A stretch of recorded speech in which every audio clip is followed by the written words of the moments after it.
পাম্পে তেল লাই আমাগো বেল্লাই, লাইনে দাঁড়িয়ে মানুষ তবু কেন তেল লাই।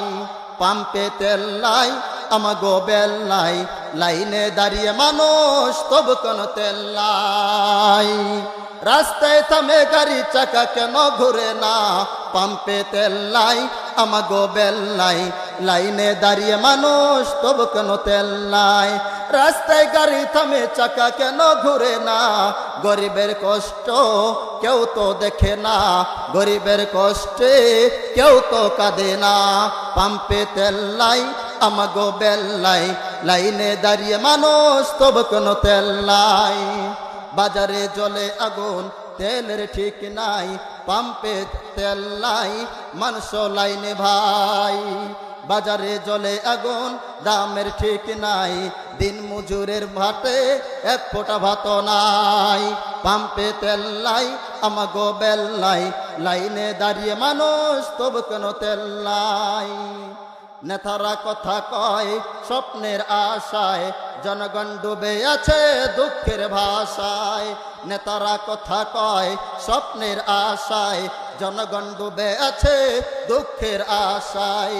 পাম্পে তেল লাই আমাগো বেল্লাই, লাইনে দাঁড়িয়ে মানুষ তবু কেন তেল লাই।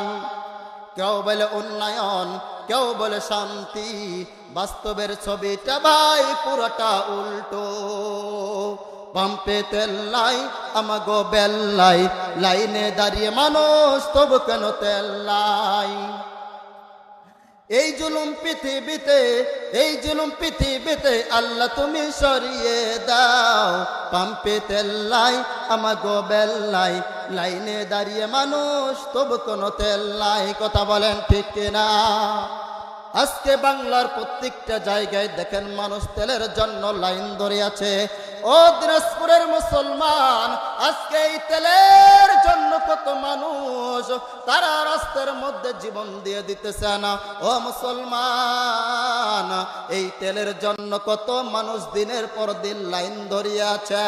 আরে দিনাজপুরের মুসলমান, এই তেলের জন্য বাজান লাইন ধরার দরকার নাই। ও বাজান, তোমরা গাড়িটা সুন্দরভাবে ধুইয়া ওই ঘরের মধ্যে ঢুকাইয়া দাও, দেখবা এমনি সিন্ডিকেট বন্ধ হইয়া যাবে। ওরে বন্ধু,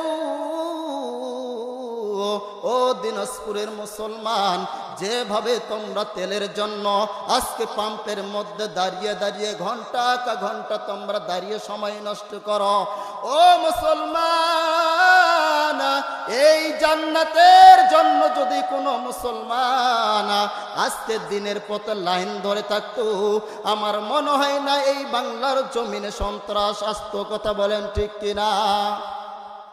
ও মুসলমান, যেভাবে তেলের জন্য তোমরা পাম্পের মধ্যে লাইন ধরে আছো, ও বন্ধু, দুনিয়ার জমিনে চলার জন্য তুমি এত সুন্দরভাবে লাইন ধরে আছো, ঘন্টার পর ঘন্টায় দাঁড়িয়ে আছো। এইভাবে যদি আমার আল্লাহকে পাওয়ার জন্য ওই মসজিদের বারান্দায় দাঁড়িয়ে যেতে মুমিন, আমার আল্লাহ তোমাকে এর থেকে উচ্চ মর্যাদা কাল কিয়ামতের ময়দানে আমার আল্লাহ তোমাকে জান্নাতে এভাবে সবার প্রথমে নিয়ে দিত। ও বন্ধু, আজকে তোমাকে মসজিদের বারান্দার মধ্যে দেখা যায় না, আজকে তোমাকে মাদ্রাসার বারান্দায় দেখা যায় না, যেখানে তাফসীর কুরআন মাহফিল হয় এই জায়গার মধ্যে মুসলমানদেরকে দেখা যায় না। আজকে মুসলমানদেরকে দেখা যায় যেখানে গানের প্যান্ডেলের আয়োজন করা হয় এই জায়গার মধ্যে মুসলমান ভিড় জমায়, আর যেখানে আলেম ওলামা কথা বলে এই জায়গার মধ্যে মুসলমান বসে না। আমার মন কেন বলে এই মানুষগুলোর কপাল বড় খারাপ।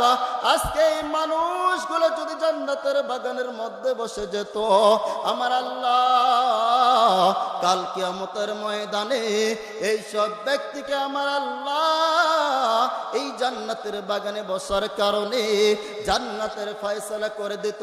আমার ভাইরা, আমার বন্ধুগণ, এই জন্য আল্লাহ রাসূল সাল্লাল্লাহু আলাইহি ওয়াসাল্লাম সাহাবাদেরকে উদ্দেশ্য করে বলছেন, রে সাহাবাই কেরাম, তোমরা যখন দুনিয়ায় জান্নাতের বাগানের পাশ দিয়ে হাঁটবা, অবশ্যই তখন তোমরা জান্নাতের বাগানের মধ্যে বসে যাবা। সাহাবাই কেরাম আরজ করল, গো নবীজি, দুনিয়ার জমিনে আবার জান্নাতের বাগান হয় কেমনে? আমার নবী রাহমাতুল লিল আলামিন ডাক দিয়ে বলেন, আরে সাহাবাই কেরাম, দুনিয়ার জমিনে তো ওইটা হলো জান্নাতের বাগান, যেই জায়গার মধ্যে কোরআনের কথা হয়, যেই জায়গার মধ্যে তাফসীর করা হয়, যেই জায়গার মধ্যে আলেম ওলামা বসে, যেই জায়গার মধ্যে আল্লাহর কথা বলা হয়, ওই জায়গাটাই হলো দুনিয়ার জমিনে জান্নাতের বাগান। আরে দিনাজপুরের মুসলমান, আপনার হাতে পায়ে ধরি রে আর আব্বা জান, একটু সময় আর হেলাইয়া দুলাইয়া কাটবেন না। একজন বন্ধু দোকানপাট সময় নষ্ট করবেন না, একজন মা রান্না বাড়ায় ব্যস্ত থাকবেন না, আত্মীয় স্বজনকে নিয়ে ব্যস্ত থাকবেন না। ও মা, আজকে যদি আপনি আমি মারা যাই, ওই আত্মীয় স্বজনরা কিন্তু আপনাকে আমাকে ওই কবরের মধ্যে ফালাইয়া দিবে। আপনার আমার বন্ধু এই পালকি খান ঘরের মধ্যে নিয়ে কবরের মধ্যে ফালাইয়া দিবে। আরে দিনাজপুরের মুসলমান, জানি না কার কান দুয়ারে এসে হাজির হইয়া গেছে। ও বন্ধু, এমন হতে পারে রে, এই মাহফিল চলাকালীন তোমার আজরাইল তোমার দরজায় চলে আসে। আরে বন্ধু, তুমি যদি এমন তো অবস্থায়, তুমি যদি সওয়াব নাই কামাই করিয়া আমার আল্লাহর প্রিয় বান্দা না হইয়া ওই কবরের মধ্যে যাও, ওই কবর কিন্তু তোমার সাথে ভালো আচরণ করবে না। আরে বন্ধু, কবর তোমার আমার জন্য কেমন আচরণ করবে জানো? ওই কবর বড় ভয়ঙ্কর কবর, ওই কবর কিন্তু ভালো জায়গা নেই রে বাবা। ওই কবরের মধ্যে যদি আমল নিয়ে না যাইতে পারো, ওই কবর কিন্তু তোমার সাথে ভালো ব্যবহার করবে না। ও বন্ধু, ওই কবর তোমার আমার সাথে কেমন ব্যবহার করবে জানো? ওই কবর একবার যদি তোমার উপর খেপে যায়, তাহলে কিন্তু বন্ধু তোমার অবস্থা ভালো থাকবে না। আরে বন্ধু, ওই কবরের মধ্যে এমন প্রশ্ন করবে, যদি বান্দা মুমিন হয় তাহলে আমার আল্লাহর জবাব দিতে পারবে, আর বান্দা যদি বেঈমান হইয়া যায়, ওই ব্যক্তির জবান থেকে কখনো প্রশ্নের জবাবের উত্তর বাইর হবে না। ও বন্ধু, আজকে কিসের বাহাদুরি করো? আজকে কিসের অহংকারী করো? আজকের কিসের ক্ষমতা দেখাও? ও বন্ধু, তুমি কি জানো না, একজন 10 তলা বাড়িওয়ালার মালিক যদি মারা যায়, এই মালিককেও 3 টুকরা কাফন, একজন ভ্যানওয়ালা মারাও গেলে 3 টুকরো কাফন, একজন এমপি মারা গেলেও 3 টুকরো কাফন, একজন মন্ত্রী মারা গেল 3 টুকরো কাফন। ও বন্ধু, কোন দুনিয়ার পিছনে ছুটছো? কোন দুনিয়ার মায়ার মধ্যে পড়ে গেছো? কোন দুনিয়ার মায়ার মধ্যে পড়িয়া আমার আল্লাহকে ভুলে গেছো? আরে দিনাজপুরের মুসলমান, গভীর মনোযোগ দিয়ে কথাগুলো শুনবেন, কোনো দিকে নজর দিবেন না, কোনো দিকে খেয়াল করবেন না। যে যেখান থেকে আলোচনাটা শুনতেছেন, ও বাজান সময় হলে চলে আসেন, আর না হলে ওই জায়গা থেকে একটু খেয়াল করে আলোচনাটা শুনে না। ও বন্ধু, দুনিয়ার জমিনে কোথায় অন্যায় করছি, কত জুলুম করেছি, কত নিজের উপরে নফসের উপরে জুলুম করেছে। এই জন্য আল্লাহ রাব্বুল আলামিন কুরআনুল কারীমের মধ্যে ডাক দিয়ে বলেন, ইয়া আইয়ুহাল্লাযীনা আমানু তুবু ইলাল্লাহি তাওবাতান নাসুহা। আমার আল্লাহ রাব্বুল আলামিন এই আয়াতের মধ্যে ডাক দিয়ে বলেন, ইয়া আইয়ুহাল্লাযীনা আমানু, হে ঈমানদারগণ, তুবু ইলাল্লাহি তাওবাতান নাসুহা। যেই ব্যক্তি আমার আল্লাহ তাআলার কাছে তওবা করবে, আমার আল্লাহ তার জীবনের সমস্ত গুনাহ খাতা মাফ করে দিবে। আমার আল্লাহ রাব্বুল আলামিন ডাক দিয়ে বলেন, ও বান্দা, তুমি কি পরিমাণ অন্যায় করেছো, তুমি কি পরিমাণ জুলুম করেছো, তুমি কি পরিমাণ নিজের উপর অত্যাচার করেছ। আরে বন্ধু, তুমি অন্যায় করার পরে, জুলুম করার পরে আমার আল্লাহ তাআলার কাছে যদি বলতে পারো, আল্লাহ দুনিয়ার জমিনে আমি বড় অন্যায় করে ফেলছি, আমি বড় জুলুম করে ফেলছি, ওগো আল্লাহ তুমি আমার জীবনের গুনাহ করে মাফ করে দাও। এ বন্ধু, এই গুনাহ মাফ করিয়া যদি কবরে যাইতে পারো, তাহলে কবর তোমার সাথে ভালো আচরণ করবে। আর যদি খারাপ আমল নিয়ে আমার আল্লাহ তাআলার কাছে যাও, আমার আল্লাহ কিন্তু তোমার সাথে ভালো আচরণ করবে না। ও বন্ধু, ওই কবর কিন্তু জাহান্নামের কবর, ওই কবর কিন্তু সাপ বিচ্ছুর কবর। ও আম্মা জানেরা, ও আব্বা জানেরা, দুনিয়ার জমিনে একটা সাপ দেখলে ওই সাপের ভয়তে আমরা লাফাইয়া লাফাইয়া ঘর থেকে বাইর হইয়া যাই। ও আম্মা জানেরা, আমরা ঘরের মধ্যে সাপ দেখলে ওই ঘরের মধ্যে আমরা থাকতে চাই না, কিন্তু খারাপ আমল নিয়ে যদি ওই কবরের মধ্যে যাও, ওই কবর তোমার সাথে ভালো আচরণ করবে না। ওই কবরের মধ্যে সাপগুলো পেছাইয়া পেছাইয়া ধরবে। ও আম্মা জানেরা, দুনিয়ার জমিনে একটা সাপ দেখলে যেমন তুমি দৌড়াইয়া পালাও, খারাপ আমল নিয়ে যদি ওই কবরে যাও, ওই কবরের মধ্যে সাপগুলো পেছাইয়া ধরবে। ও আল্লাহ, ওই কবরের আযাব সহ্য করার ক্ষমতা আমাদের নাই, সেখানে চিল্লাইয়া কোনো লাভ হবে না। ও আল্লাহ, আমাদেরকে মাফ করিয়া দাও। আল্লাহ ডাক দিয়ে বলেন, বান্দা তুমি কি জানো না, দুনিয়ার জমিনে আলেম ওলামারা তোমাদের বাড়ির কাছে এসেছিল, সেই দিন বলছিল তুমি জান্নাতের বাগানের মধ্যে বসো, কিন্তু সেই দিন তুমি জাহান্নামের ভয়ে তুমি ওই জান্নাতের বাগানে বসো নাই। আজকে তোমাকে আমি জাহান্নামের মধ্যে দিয়ে দিলাম। জাহান্নাম কেন ভয়ঙ্কর জানো? দুনিয়ার জমিনে একটু আগুন লাগলে, এই আগুন দিয়ে একটু যদি আমাদের শরীরটা পুরো যায়, মানুষ ছটপট ছটপট করে। কাল কিয়ামতের ময়দানে এই দুনিয়ার থেকে 70 গুণ আগুনের তাপমাত্রা বেশি হবে। সেই দিন কিন্তু মানুষ কি হাল হবে একবার চিন্তা করো। ও আম্মা জানেরা, দুনিয়ার জমিনে তোমরা বেপরদায় চলো, দুনিয়ার জমিনে তোমরা স্বামীর খেদমত করো না, ওই কবর কিন্তু তোমার সাথে ভালো আচরণ করবে না। ও আম্মা জানেরা, দুনিয়ায় সামান্য একটা সূর্যের তাপ আমরা সহ্য করতে পারি না। আল্লাহ রাব্বুল আলামিন বলেন, বান্দা দুনিয়ার জমিনে আমি একটা সূর্য দিয়েছি, এই সূর্যের তাপ তুমি বান্দা জমিনের মধ্যে সইতে পারো না। কাল কিয়ামতের ময়দানে ওই সূর্যটা মাথার কাছে আনে দেওয়া হবে, আর সূর্যকে বলা হবে, ওই সূর্য তোর মধ্যে যত তাপ আছে তোমার বান্দার মাথার উপরে ঢালিয়া দাও। ওই সূর্য অর্ডার পাওয়ার সাথে সাথে জাহান্নামের ব্যক্তিদের মাথার উপরে এমন জোরে তাপ দিতে শুরু করবে, সাথে সাথে জাহান্নামী ব্যক্তিদের মাথার মগজগুলো ঠাস ঠাস করে ভাতের মারার মতো ফুটে উঠবে। সেই দিন মাথারা শুধু থকবক থকবক করবে। আমার ভাইরা, আমার বন্ধুগণ, দুনিয়ার জমিনে একটু পানির জন্য আমরা ছোটাছুটি করি, অত কিছুক্ষণ পরে আমরা পানি পাই। কাল কিয়ামতের ময়দানে জাহান্নামীর ব্যক্তিরা বলবে, আল্লাহ আমাদেরকে এক ফোঁটা পানি দেন, আমরা পানি খাবো। জাহান্নামী ব্যক্তিদের গলাটা শুকাইয়া যাবে।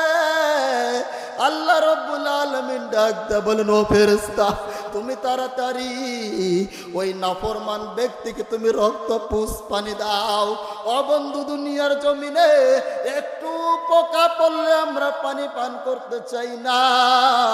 কাল কিয়ামতের ময়দানে ওই জাহান্নামী ব্যক্তিদের রক্ত পুষ আপনাকে আমাকে খাইতে দিবে। যখনই আমরা পানির তৃষ্ণাতে ওই রক্ত পুষ পানি পান করব, পান করার সাথে সাথে আপনার আমার নারী বাড়িগুলো পায়খানা রাস্তা দিয়ে বাইর হইয়া যাবে। ও বন্ধু, সেই দিন চিৎকার করিয়া কোনো কাজে আসবে না। সেই দিন আপনার আমার সন্তান পরিচয় দিবে না, বাবা পরিচয় দিবে না, স্বামী পরিচয় দিবে না। ও আম্মা জান, ও আব্বা জান, যাদের জন্য দুনিয়ার জমিনে তুমি নামাজ পড়ো না, রোজা রাখো না, কোরআন তেলাওয়াত করো না, কাল কিয়ামতের ময়দানে এইসব ব্যক্তিরা আপনার আমার পরিচয় দিবে না। ছেলে ডাক দেয়া বলেন, ওগো আল্লাহ, দুনিয়ার জমিনে আমার কোনো মা ছিল না। মা ডাক দিয়ে বলবেন, ওগো আল্লাহ, দুনিয়ার জমিনে আমার তো বিবাহ হয় নাই, আমার সন্তান আবার কবে থেকে আসলো? ও আল্লাহ, আমার দুনিয়ার জমিনে কোনো সন্তান ছিল না। সেই দিন স্বামী বলবে, আল্লাহ, দুনিয়ার জমিনে আমার কোনো বিবাহ হয়নি। ও আম্মা জান, যেই স্বামীর জন্য তুমি আজকে সালাত ছেড়ে দিয়েছ, আজকে তুমি কোরআন তেলাওয়াত ছেড়ে দিয়েছ, কাল কিয়ামতের ময়দানে ওই সব ব্যক্তিকে আল্লাহ সব কিছু নিরাশ কইরা দিবেন। সেই দিন কেউ কার পরিচয় দিবে না। এই জন্য বন্ধু, দুনিয়ার মাহে পড়িয়া ওই জাহান্নামটা কামাই করে নিও না।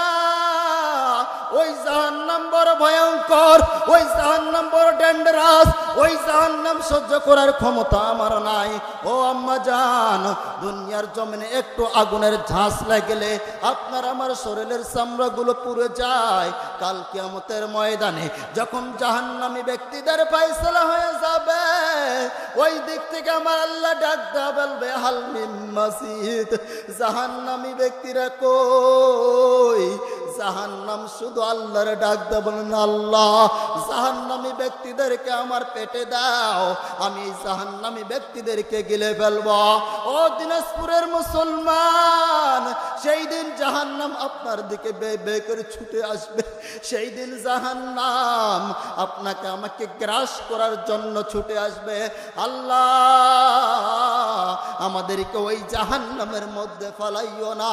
ও বন্ধু, দুনিয়ার জমিনে তাফসীর কোরআন মাহফিলে আসার পরে আমার আল্লাহর ভয়, আমার আল্লাহ তাআলার ভয়ে যদি এক ফোঁটা চোখের পানি ফেলাইতে পারো, তাহলে কাল কিয়ামতের ময়দানে আমার আল্লাহ তোমাকে মাফ করার জন্য ওসিলা খুঁজবে না। আরে বন্ধু, ওই জাহান্নাম যখন তোমাকে গ্রাস করার জন্য ছুটবে, ওই জাহান্নাম যখন তোমাকে খাওয়ার জন্য ছুটবে, আমার আল্লাহ রাহমাতুল লিল আলামিন, তিনি কেমন দয়ার আল্লাহ, তিনি কেমন রহমানুর রহিম। সেই দিন আমার আল্লাহ কোথায় থেকে যেন এক ফোঁটা পানি ওই জাহান্নামের মধ্যে ছিটাইয়া দিবে না। জাহান্নামের মধ্যে ছিটানোর সাথে সাথে জাহান্নাম পিছনের দিকে দৌড়াইতে থাকবে। আমার নবী ডাক দিয়ে বলবেন, ওগো আল্লাহ, তুমি এমন কোন পানি এই জাহান্নামের মধ্যে দিয়েছো? এই জাহান্নাম পর পর করে পিছনের দিকে হাঁটতেছে। আমার নবী ডাক দেয়া বলেন, ওগো আল্লাহ, এটা কি হাউজে কাউসারের পানি, নাকি জমজম কূপের পানি, নাকি আবু হায়াতের পানি? আমার আল্লাহ ডাক দেয়া বলবেন, এটা আমার হাউজে কাউসারের পানিও না, এটা হাউজে কাউসার পানিও না, এটা জমজম কূপের পানিও না, এটা হলো আমার গুনাহগার বান্দার চোখের পানি। আল্লাহু আকবার। তাহলে আমার দয়ার আল্লাহ কেমন দয়াময়, কেমন রাহমাতুল লিল আলামিন। এই জন্য বলবো, আব্বা জান, জানি না কার জন্য ওই আজরাইল কার বাড়ির দরজায় হাজির, কার জন্য মসজিদের চার পা খাটুনি, কার বাড়ির দরজায় হাজির, কার মুসল্লি যেন কার বাড়ির দরজায় সামনে হাজির। ও বন্ধু, এখন যদি আমরা মারা যাই কিছুক্ষণের মধ্যে আমার বিবি ডাক দা বলবেন তাড়াতাড়ি ঘর থেকে বাহির করো, আমার বড় ভয় লাগে, আমার বড় ডর লাগে, এখন মারা গেছে। ও বন্ধু, যেই বিবির জন্য তোমার জীবনটা তুমি নষ্ট করলা, ওই বিবি তোমাকে বলবে যে এই ব্যক্তিকে তাড়াতাড়ি ঘর থেকে বাইর করো। ও যুবক, যেই সন্তানের জন্য তুমি দিনের পর দিন পরিশ্রম করবা, ওই সন্তান তোমাকে বলবে আমার বাবার তাড়াতাড়ি কাফনের ব্যবস্থা করো, যা কাপড় নিয়ে আসো। কেউ আতর সুরমার জন্য দৌড়াদৌড়ি করবে, কে যেন বিরল বাজারে যাবে, কে যেন কাপড় দেওয়ার জন্য ছুটাছুটি করবে, কে যেন আতর সুরমা নিয়ে আসবে। ও বন্ধু, তুমি কি মনে করো ও বন্ধু মৃত্যুর কোনো হাত পা নাই? ওই দৌলতদিয়া ফেরিঘাটের দিকে তাকাইয়া দেখো, বাস ব্রেক ফেল হইয়া ওই দৌলতদিয়া নদীর মধ্যে পড়ে গেল। ও আম্মা জান, কত মানুষ পানির মধ্যে ভাসতে ভাসতে উঠে চলে আসলো। আবার একটা ছোট সন্তান পানি থেকে উঠানোর পরে যখন আবার উঠাইলো, উঠার সাথে সাথে ওই ছোট্ট বাচ্চাটা ডাক দা বলেন ও আম্মু, আম্মু রে। সন্তানটা মা মা বলে ডাকে, কিন্তু সন্তানের জবাবে মা আওয়াজ দেয় না। সংক্ষেপে বলে দিলাম, ওই সন্তান পরে মিডিয়ার সামনে বলছে আমার মা আমার নিজ হাত থেকে বাসের ভিতর থেকে বাহির করে দিয়েছে, আমার মা বাহির করতে পারে নাই। এই জন্য দিনাজপুরের মুসলমান আজ থেকে তওবা করেন, আর কোনোদিন অন্যায় করবেন না, জুলুম করবেন না। আজ থেকে তওবা করে আমার মাওলার ভয়ে চোখের পানি ঝরাবেন। এ বলে আমার সংক্ষিপ্ত আলোচনা এখানে টানলাম। ওয়া আখিরি দাওয়ানা আলহামদুলিল্লাহি রাব্বিল আলামিন। আসসালামু আলাইকুম ওয়া রাহমাতুল্লাহ।